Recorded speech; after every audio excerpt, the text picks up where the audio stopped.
The sun burned hot over the alien marketplace. Shops were loud. Creatures shouted, machines beeped. Vendors called out prices. But no one looked at the tired alien mother standing near the edge of the street. Her name was Rila. She held her small child close. The baby's skin was pale. His tiny fingers clutched her robe. His eyes looked up at her, hungry and weak.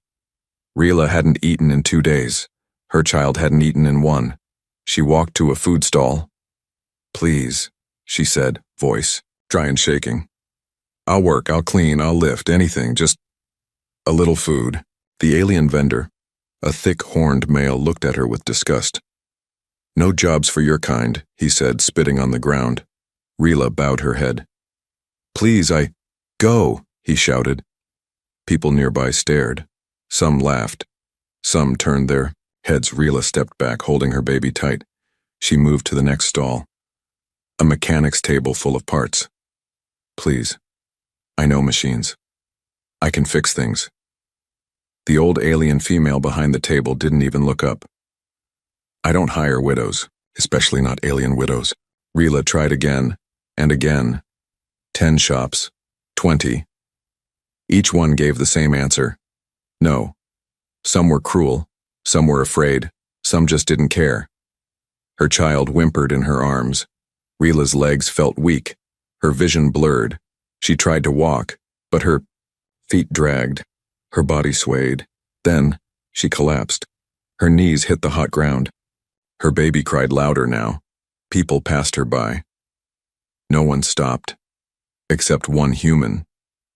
His name was Callan. He was quiet, standing at the far end of the marketplace. He wore dusty clothes and gloves stained with oil. Most people didn't notice him. He ran a small scrapyard outside the city wall. A man of few words, fewer friends, but his eyes were sharp. And today those eyes were locked on Rila.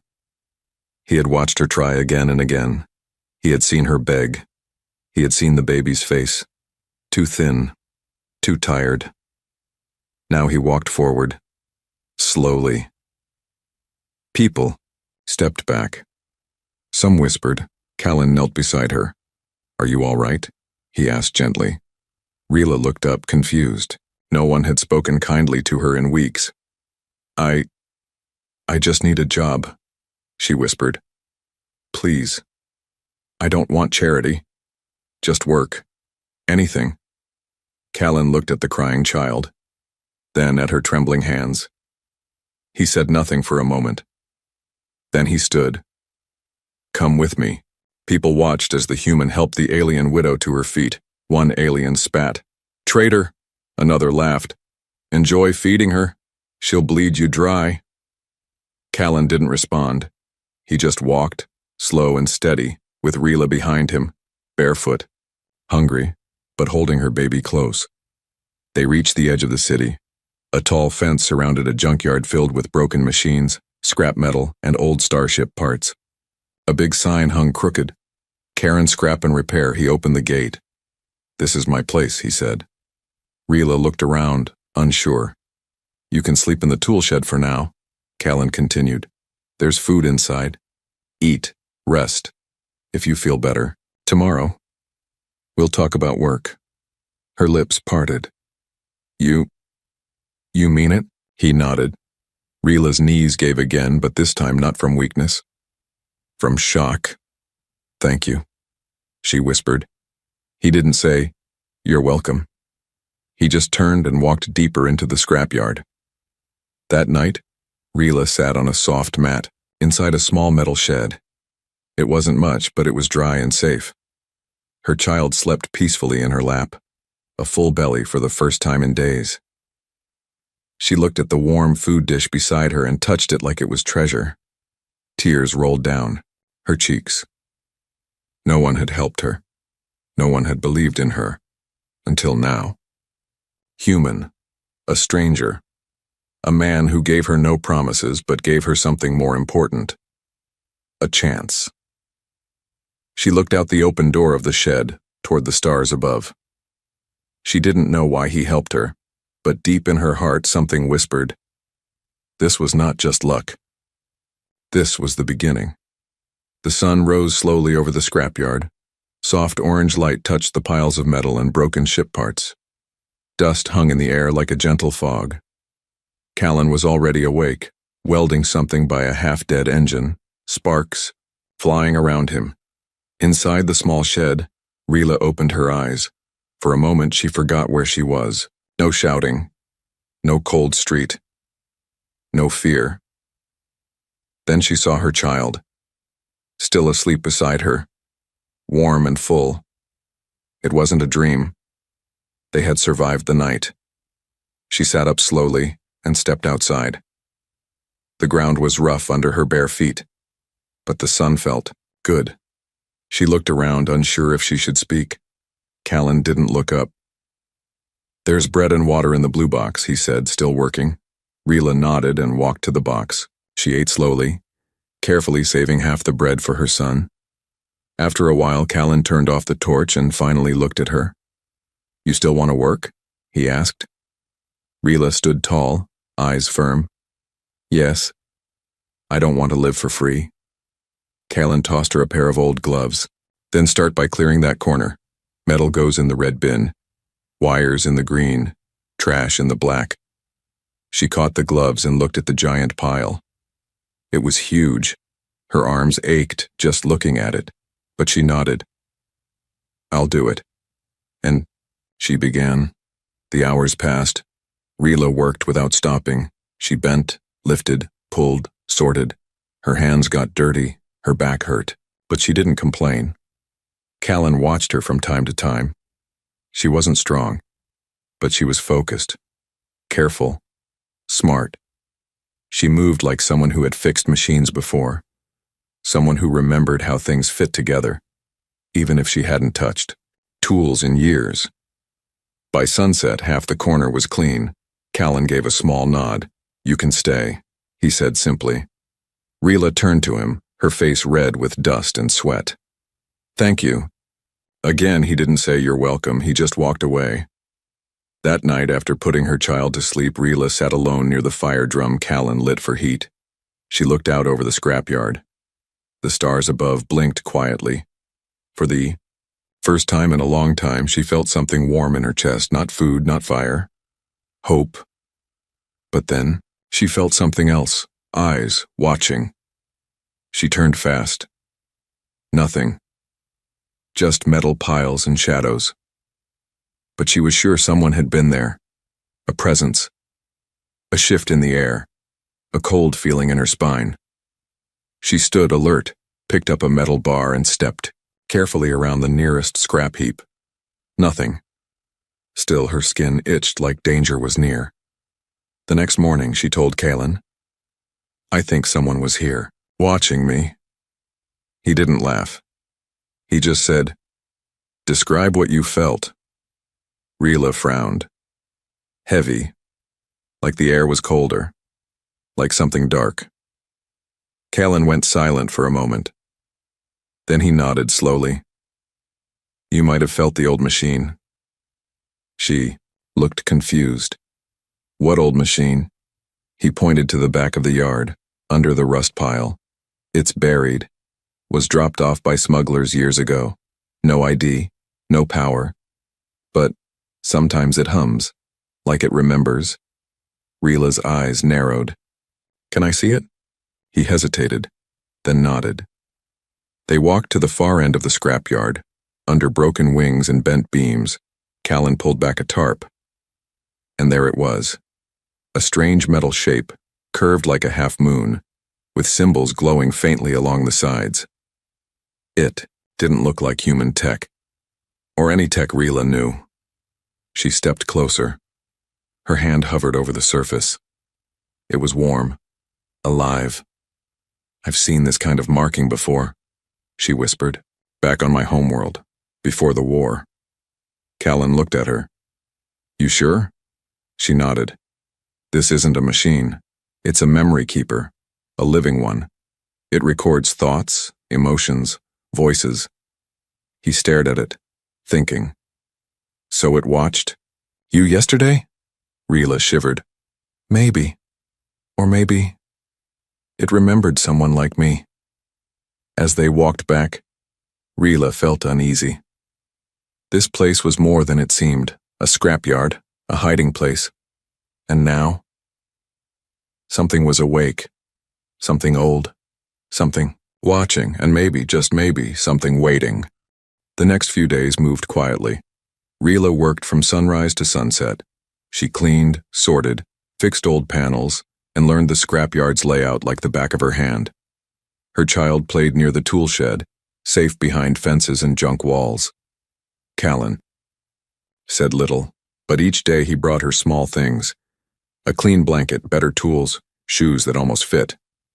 To Rila, these were not just gifts, they were signs.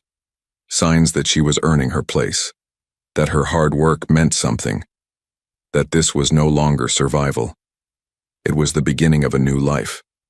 But the scrapyard had its own secrets, and one of them was waking up. Late one night, Rila heard it again, a sound. Faint, mechanical, like a whisper inside metal. She stepped outside her shed, pulling her coat tight around her shoulders. The stars above blinked, cold and silent. The yard was still. But then, creak, tick, tick, hiss. She turned toward the old rust pile, the same pile where the strange half-moon machine rested beneath the tarp. It was glowing again. Soft blue lines pulsed across its surface. Rila walked closer, one hand near her tool belt. "Is someone there?" she asked. No answer. But the air felt charged. She reached out and touched the metal. At first, nothing. Then her mind filled with images, fast, blurry, a city on fire, ships crashing, a crying child, a voice, alien, female, begging, "Please, someone, help us." Rila yanked her hand back, gasping. What was that? She ran to Callan's workroom. He was welding a broken fuel cell, goggles over his eyes. She burst in. "It showed me something." He looked up slowly. "The machine?" She nodded. "It's not just remembering things, it's reaching out." Callan removed his goggles. "That's dangerous." "No," Rila said firmly. "It's a warning." The next morning, the danger became real. When Rila stepped outside her shed, she stopped cold. A mark had been carved into the wall of the scrapyard. A sharp symbol, burned deep into the metal with plasma fire. She knew it instantly. A double claw, crossed over a bleeding eye. Her hands shook. She backed away. Breath quick. "Who did this?" she whispered. It was the mark of a Reaper clan, a violent alien group that hated her species, the same group that had hunted her husband. She rushed to Callan's shack. He saw her coming, saw the panic on her face, and stepped outside before she could knock. "They found me," she said, voice cracking. "They know I'm here." Callan's eyes darkened. "Show me." He followed her to the marked wall. He stared at the burn, said nothing for a long moment, then turned to her. "Pack your things." Her eyes widened. "You're sending me away?" "No," he said. "You're moving inside. Near the workshop. More walls, better locks." She blinked. "You're keeping us here?" He nodded. "This is my yard. They don't get to run people off it." Tears stung her eyes. "Why are you doing this? Why are you helping me?" Callan looked down. "I had a sister once. She begged for help in the wrong place. No one came." He turned and walked away, back toward the gate. "Let's make sure someone comes this time." That night, Rila didn't sleep. She sat by her son's bed, watching him breathe. The shed near Callan's workshop was warmer, safer, but her heart was heavy. The Reaper clan was close. She could feel them in the wind. And the half-moon machine. It pulsed again, soft, calling her. She walked to the rust pile alone, pulling back the tarp once more. This time, when she touched the surface, she was ready. The images came again, but clearer. She saw her husband, running, bleeding, carrying their son. Behind him, Soldiers with the Reaper symbol burned homes to ash. Then, one human, a mechanic, standing at a gate, opening it, welcoming him in. It was Callan. Rila gasped. He had saved them once before, saved her family, and never told her. And now, fate had brought her back to the same man. But this time she would fight. She let go of the machine and whispered, "I won't run again." Behind her, metal creaked softly in the wind, but it no longer scared her. Not now, not anymore. The next day felt too quiet. Rila swept the metal dust from Callan's workshop floor. Her child played near the wall with a toy wrench. The scrapyard hummed with its usual noise, clanks, sparks, engine whines, but something in the air felt wrong. Even Callan was more alert. He double-checked the front gate, tightened locks, turned off all public signals. Rila felt it too, that silence before a storm. She stood outside the shed, eyes watching the hills beyond the scrapyard fence. That's when she saw it, a shape, then two, then five, figures in black cloaks moving between the rocks, coming closer. They had come. She ran toward Callan. "They're here," she yelled. "5, no, maybe more." He dropped the tool in his hand. "Take your son. Go inside. Lock the doors. Don't come out. But now." Rila didn't argue. She grabbed her child and rushed into the shed. She pushed a cabinet in front of the door, then crouched low, pressing her son to her chest. "Stay quiet," she whispered, kissing his head. "No matter what happens, stay quiet." Outside, footsteps crunched the gravel. Voices spoke in a language she hadn't heard in years. Harsh, cruel, the Reaper clan, one of them shouted. "Where is the alien woman? We know she hides here." No answer. Then, boom. The front gate exploded open. Metal flew across the yard. They stepped in like shadows, weapons drawn. Rila clutched her child tighter. She could hear everything. Search the sheds. Kill the human if he gets in the way. Her son trembled. Rila placed her hand gently over his mouth. "I won't let them take you," she whispered. Suddenly, a loud crash shook the workshop. Callan. He didn't hide. He stood in the middle of the yard with a large metal bar in his hand, twice as long, as his arm and glowing at the tip. The Reapers stopped. One of them pointed. "You again?" he hissed. "You helped them before." Callan gave a quiet smile. "And I'll do it again." The Reaper charged. Callan moved faster. The glowing bar swung and smashed into the attacker's chest. He flew backward into a pile of scrap. 2 more came at him from both sides, but Callan didn't run. He fought, not like a mechanic, like a man who had fought before. Inside the shed, Rila knew it couldn't last. There were too many. Callan was strong, but not enough. She looked at her sleeping child, then at the heavy wrench on the floor. She picked it up and stood. She burst from the shed and ran toward the chaos. 2 Reapers spotted her. There she is. One raised his blaster. But Rila didn't stop. She ducked behind a metal wall just as the shot blasted past her head. She looked around, eyes sharp, searching. And then she saw it, the old fuel tank. Leaking. Bent. She grabbed a wire and tied it to the spark coil. "Let's see how you like this," she whispered. She threw the wire toward the tank. Boom. Fire lit the sky. Reapers screamed, scattered. Callan turned to see her standing tall in the flames. "You shouldn't be out here," he yelled. She picked up a metal rod and stood beside him. "I told you," she said. "I don't run anymore." Together, they fought back to back, the human and the alien widow. Rust flew. Sparks burned. Reapers fell. The last one looked at them, bleeding, and hissed, "This isn't over." Then he vanished into the smoke. After the fire cooled, Rila walked through the quiet scrapyard. Her clothes were torn, her arms bruised, but her eyes, fierce. She found her son safe, hiding just like she told him. She hugged him tight. Callan walked. Over slowly, holding his side, he was hurt but smiling. "You okay?" he asked. She nodded, then looked around. "We need stronger walls," he chuckled. "That we do." She turned to him. You saved me once. He shrugged. You returned the favor. She paused. No, she said. I chose to fight. He looked at her for a long moment, then said softly, You're stronger than most soldiers I've ever known. That night, Rila sat by the half-moon machine again. It glowed brightly now. She touched it. This time there were no screams, no war, just a soft, peaceful image. Her husband smiling, her child laughing, and a human standing with them, not as a stranger but as family. The scrapyard was quiet again. Smoke no longer rose from the burned fuel tanks. The twisted metal had been cleared. The broken fence had been patched with steel sheets. But the memory of the attack still lived in every corner.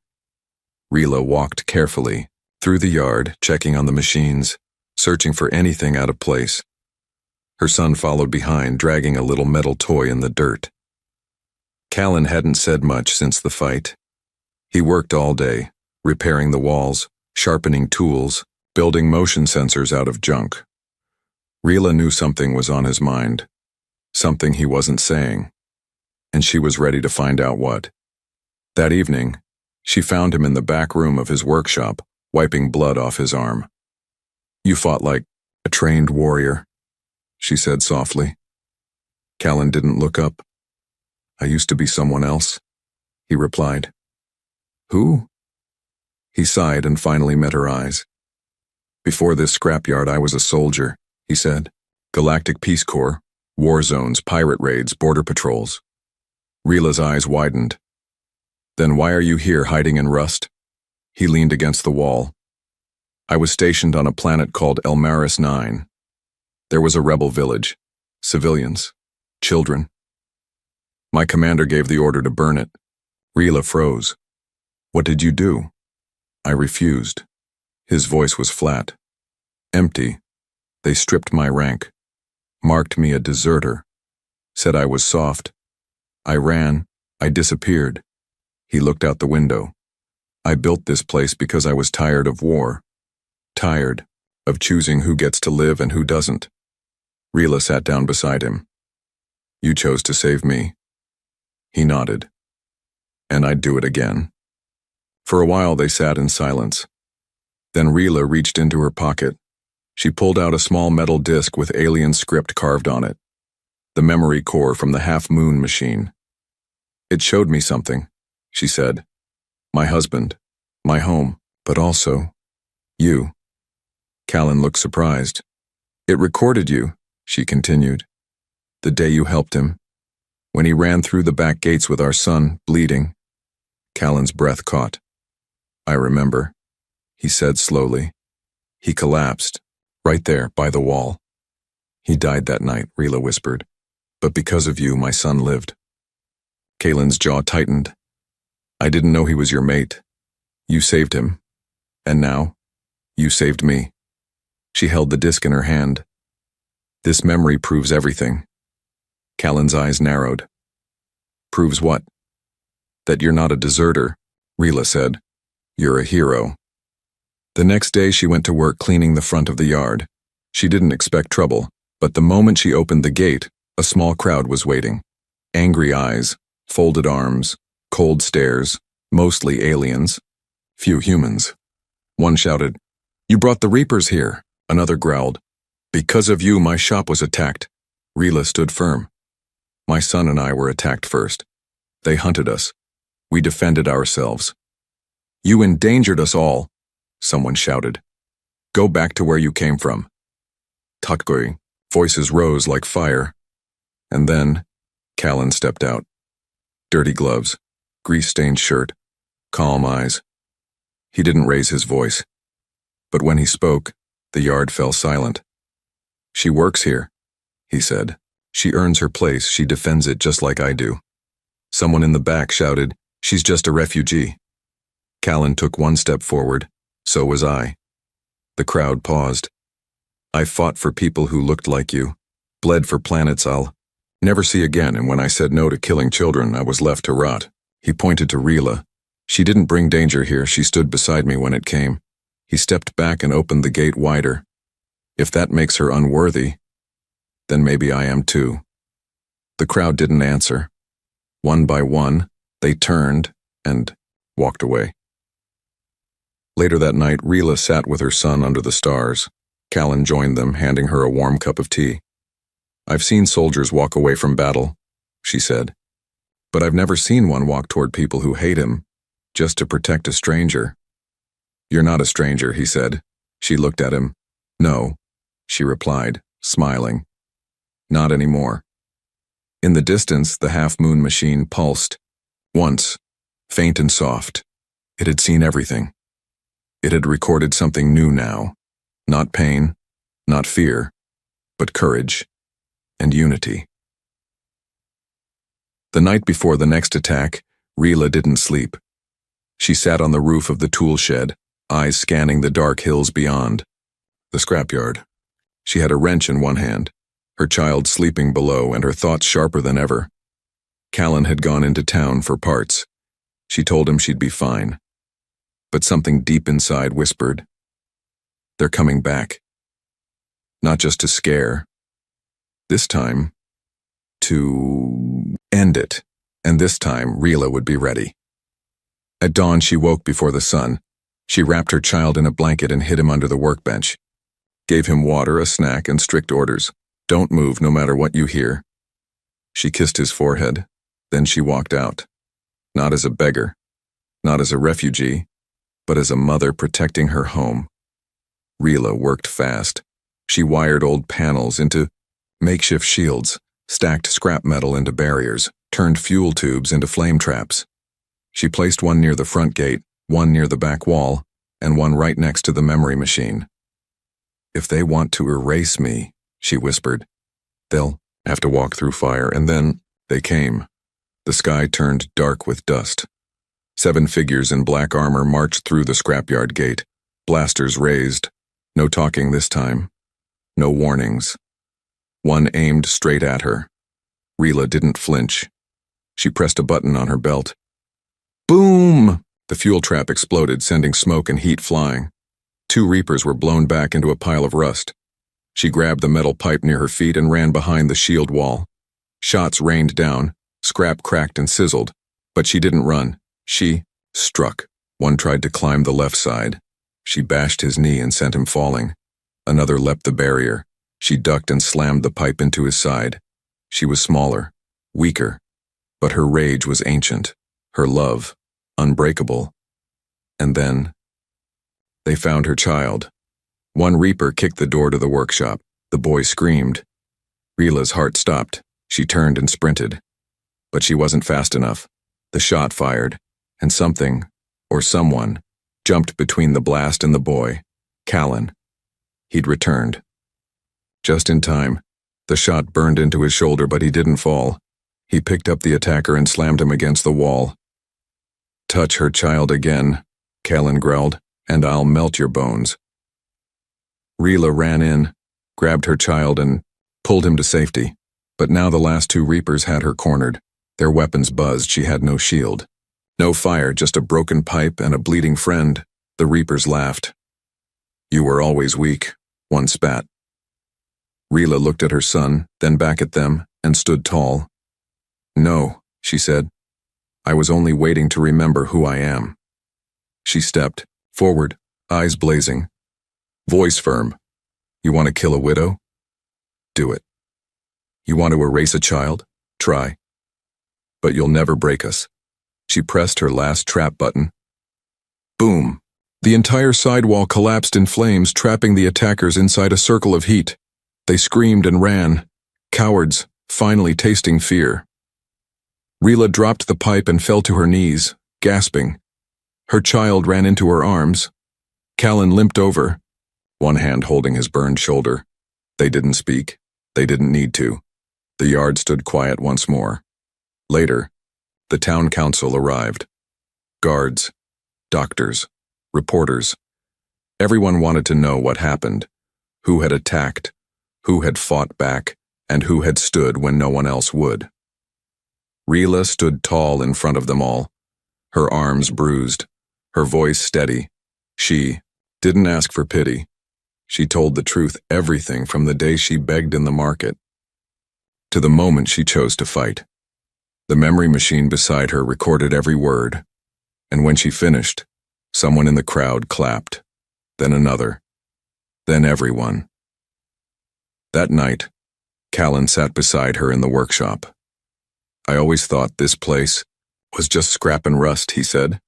Rila looked at her sleeping child and smiled. "No," she said softly. "It's where I found my strength." The scrapyard was no longer just piles of metal. It was something new now. It was home. It was proof that even the weakest can fight back, that even an alien widow and a quiet human could change everything.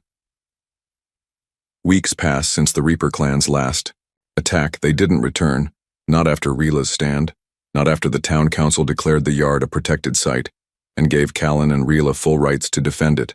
Her name spread through the outer colonies, the widow who fought fire.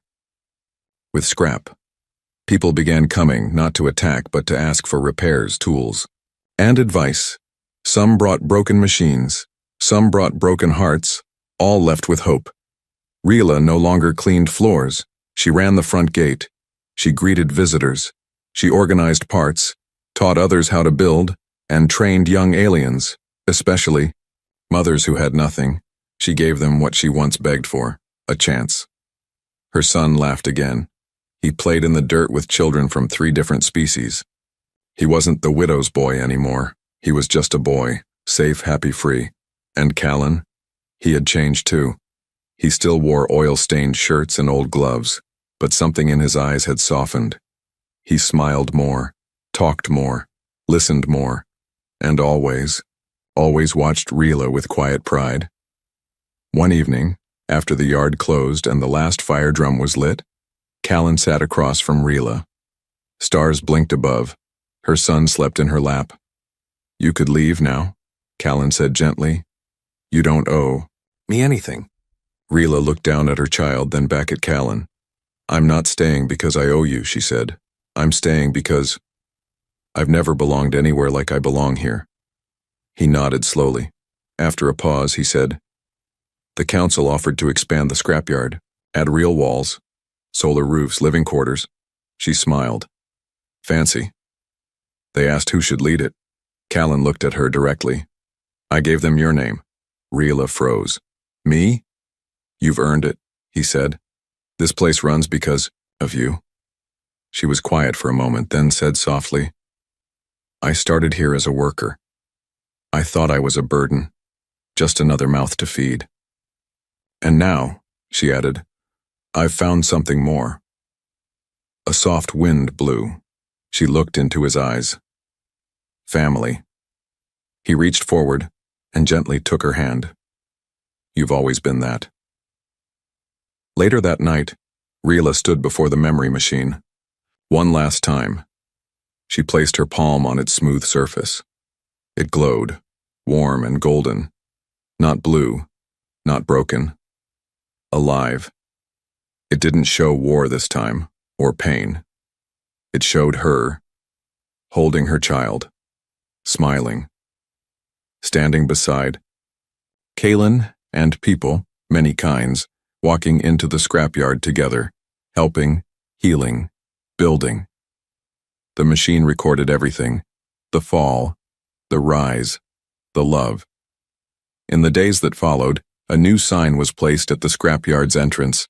"Hayes and Rila Rebuild Station. All are welcome." Some asked if they were business partners. Some whispered they were more. But Rila never explained. She just stood tall in her work coat, her child beside her, her hands strong. No longer a beggar, no longer afraid, no longer alone. She was the mother who stayed, the widow who stood, the worker who became a leader, and the woman who found something greater than survival. She found family.